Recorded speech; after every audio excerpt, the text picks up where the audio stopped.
Back at the start of December, Keelan first broke onto the scene, showing us what the first of the two Helm members we've got in game could do. Now, after much experimentation in the community, we found out what he brought was not much. Middling damage, long cooldowns and red mods at the same time that just did little to be able to help him out. Playing Keelan was rough, so you didn't see that many about. Now though, with the latest patch of 1.2.8, a bunch of modules and component effects got changed, weirdly also giving Keelan a nice quality of life buff. So in today's video we'll be looking at how Keelan is now one of the fastest and more fun Descendants for Vessel and 400% run farms, even when you don't get a toxic skill power boost. I'll be talking all the things needed when it comes to modules, gear, weaponry and playstyle, so you'll have all the best info right here. If that all sounds good to you, then let's get to it.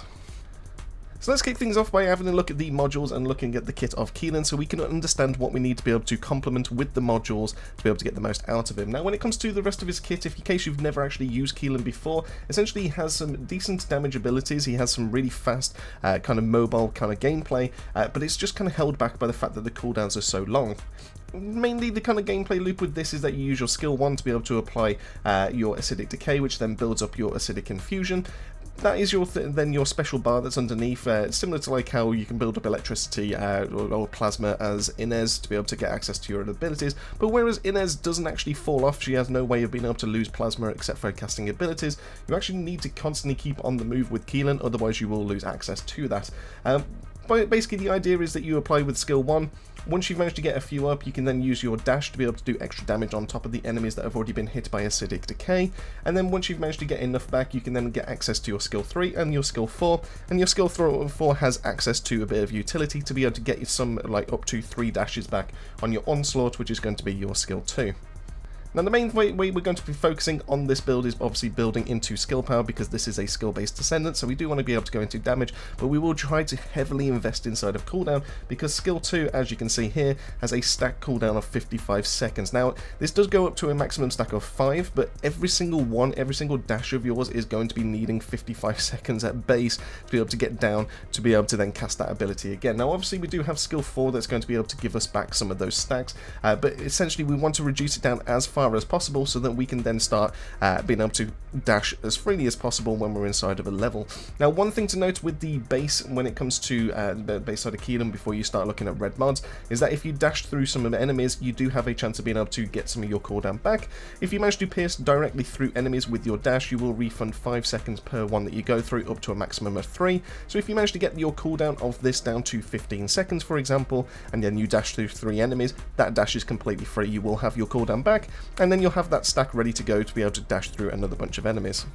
Now the main change from this build compared to one previous one that I've done on the channel is the fact that we are going to be looking at using modules and components that are going to be refunding ourselves cooldown, and we're going to be looking to be able to even get back some skills back in full. So the idea behind this one is that we do want to be able to use, in this case, the red Transcendence mod, which is mobile strike. Now one of the main things that this does for you is that it takes away that cooldown by piercing through enemies, so you cannot get cooldown refunded by going through this one, but it also changes your skill 3 from being a middling kind of damage dealer into basically another form of utility to pair up with your skill 4 so that you can then get unlimited dashes for a certain amount of seconds. Now in this case we do have this at a base of 4 seconds, it does give us a little bit of extra defense as well, which is kind of nice to be able to help us as we're kind of like dashing around. But the main kind of focus with this build is that we're trying to get back our skill 2 and our skill 3 as fast as possible, and then essentially we can just chain dashes left, right and center. Basically by doing this it means that we never really have to worry about cooldowns ever again with these two. Once you've managed to get this built right, you can essentially just keep going back and forth between these two abilities, and if you then kind of like start to struggle, and if you manage to blow your way through everything like that and you just have like one single enemy in front of you, then you can use your skill 4 to be able to get some of those stacks back, and then you'll be able to be up and running once again. So now we've covered the reason why we've swapped over to the red mod, let's start talking about the rest of the build. Now of course we are going to be heavily investing into cooldown, as we already have mentioned, and there's a reason for that, is because 2 of our main abilities are on 55 second duration, like cooldowns on this, which is kind of nutty. So the first things that we should be grabbing of course are going to be nimble fingers as well as MP conversion. One nice thing to be able to note here is like a little special thing, is the fact that even though MP conversion says it has a downside of minus 15% MP, because Keelan doesn't use an MP bar, it essentially is just literally 0 downsides, so therefore we're just getting free skill cooldown just by actually slotting this into this build. Now we aren't going to be ending right there, because we are going to be going into the focus on mods, because those are going to be giving us some nice extra cooldown, and in this case we will be using our primary damage dealer of Toxic and Singular, so therefore we're going to be going into focus on Singular, and we will be also going into focus on Toxic, and that's going to give us some nice skill power, it's going to give us some nice extra modifier, but it's more importantly going to be giving us extra skill cooldown, and that is going to be bringing us up to 74.3%. Now we do have a couple of extra factors that are going on in the background with the gear of this build, but essentially you can see as to how we've got that cooldown down to 10.7 seconds, and that is going to be the same for our skill 3 as well. Now technically we're not fully done with the cooldown side of things, because there is one brand new mod that's recently got buffed that is absolutely fantastic to be able to slot in here, and that is going to be Veterans Tactics. Now the reason why we're going for Veterans Tactics here is because it is a fantastic way of being able to instantly reset a skill, and we just have to worry about that cooldown of 5 seconds. This is why I would recommend Keelan for mobbing. I wouldn't necessarily recommend him for any other kind of content. I don't think he's any good for bossing or anything like that, but if you are looking to be able to do really fast 400%, this is the way to be able to get it done. So Veterans Tactics, the reason why we do have to pay attention to that 5-second cooldown is because we have hunting time. Now the real nice way this all kind of works is that every time you activate hunting time, you have a 4-second duration, getting a 20% increase to your defense, but during that duration you have unlimited dashes. Now there is a tiny little break, or little bit of almost like a delay in between dashes and everything like that after you activate this skill. So that's one thing that you do need to be able to know, so it will actually limit or hinder the amount of dashes that you can actually get done. But the reason why we also want to go for this is that we can increase the duration. So if we go and swap in skill extension, now we currently got it sitting at 5.5 second duration. Now the reason why that's important is because Veterans Tactics has a cooldown of 5 seconds, so then we can have our skill extension applying to our hunting time.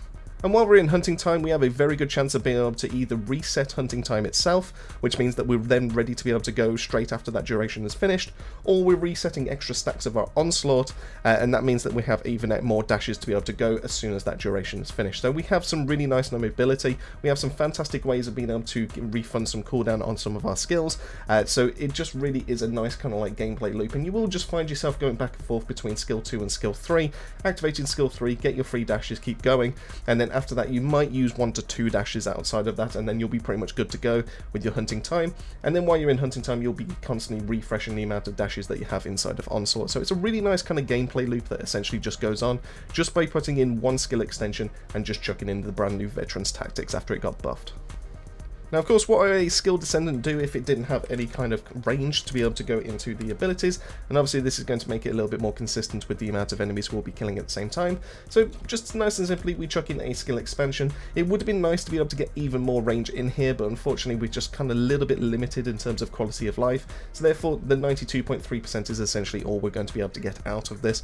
As for the last kind of mods, we want to be able to go for more HP and more damage. So in this case, if I go into HP, we'll be grabbing ourselves increased HP, and we'll also be grabbing, where are you, Stim Accelerant, because once again, because the draw side of max MP, we don't have to worry about that. There's literally 0 downside by using this mod, so therefore we go into that one.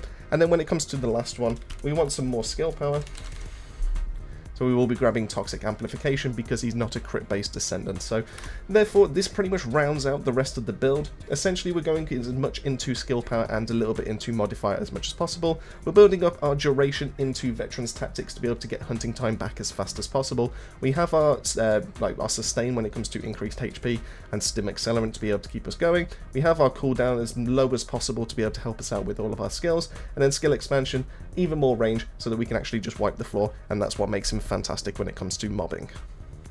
Now, Reactor side, we don't really have a great role when it comes to this one to be able to show off, but I can talk about the sub-roles that we can essentially be looking for when it comes to this. Essentially, in terms of the reactor that you want a Toxic Singularity reactor.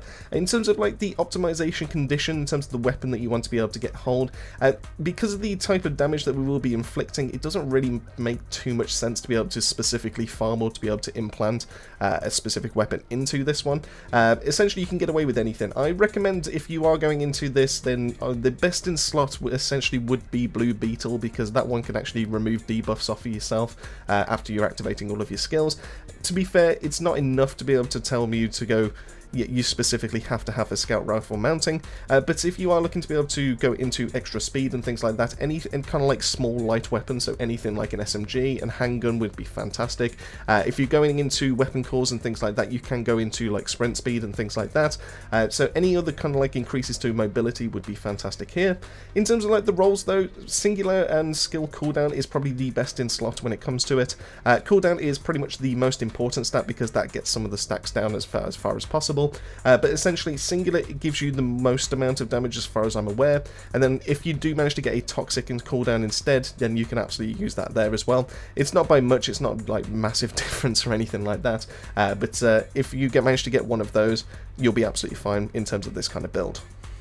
So shifting on over to the component side of things, we did originally have the best in slot as Slayer. Now the reason why we did have Slayer before was one, because we didn't have anything that really kind of like competed with it in terms of like utility or anything like that.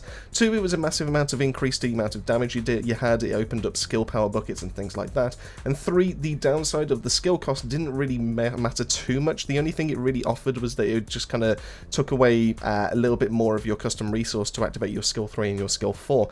So now it's a case that Slayer is still a fantastic role, but the best one to be able to go for is actually going to be the brand new buffed Bravery set, and Bravery is now not, I wouldn't say it's like top tier. I think the percentage chance of it happening, or just like the refund and all that kind of thing, is a bit on the low side to be able to consider it that. But I think it's a nice alternative to Slayer, and the reason why Bravery is so good here is because it's constantly refunding us some of our cooldown when it comes to. It's essentially the main kind of resource we want with this build. We essentially want our dashes back as fast as possible, we want our hunting time back as fast as possible.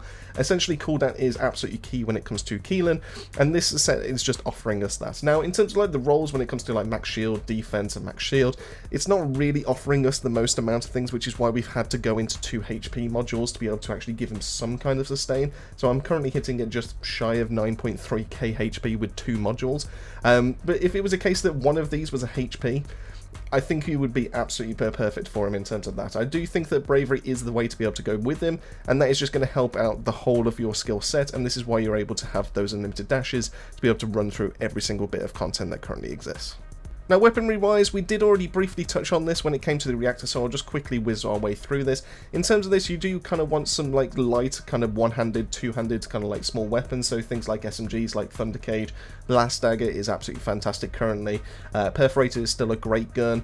Voltia is still great for being able to go into void vessels and things like that. But the best in slot technically would be Blue Beetle. The reason why is because if I go into the details, go over to the unique ability, you can see that Purification activates on a singular skill. So while you have this equipped, you have a 100% chance every single time you activate it to keep removing debuffs off of yourself. It's not going to be anything that's offering you anything like offensive wise or anything like that. It's a nice little bit of utility, but that is just one thing that you can pay attention to, but those are going to be the main weapons that you do actually want to use as Keelan. Now as for the Inversion Reinforcement, in terms of the best ones to be able to go for, there aren't really kind of many things that you want to be able to mess about with this one. In terms of the best in slot that I've currently found is to be able to go for extra HP when it comes to biodensity augmentation, which then helps you out with reducing incoming damage. Antibody explosion to be able to help you out with all attribute resistances and everything like that, so you're a little bit more tanky while you're doing your dashes. You're essentially chucking yourself into fire and everything like that, so you do need to be able to have something to be able to kind of like give you a little bit of sustain while you're inside of that. And then lastly, Arcade Boost is probably going to be the better one to be able to go for. The reason why is you will be able to easily kind of hit 5 or more enemies most of the time with his skills, especially with Onslaught and especially with his skill 1 because of the amount of rockets that you can kind of send out with that, which then helps you with your skill cooldown, and it's also going to help you out with your speed skill and rage in terms of like modifier. Now on top of that, you will be then giving yourself stacks of Quantum Domain. You will get this up nice and easily. This will help you out a little bit with the range, it will help you out in terms of like damage with the skill power, so you do have a few things kind of going for you when it comes to this, but there's not a lot of anything else that will really essentially help you in this side. And with all that out of the way, that wraps it up on the video for Keelan's Unlimited Dash setup. Overall, a lot of fun to be able to mess around with, and a welcome change from gun builds that we tend to rock nowadays. Now, while he's not going to be top of any tier lists anytime soon for the majority of people, I do think that Keelan's in the best place he's ever been since launch, so there's not a better time to be able to run some levels with him.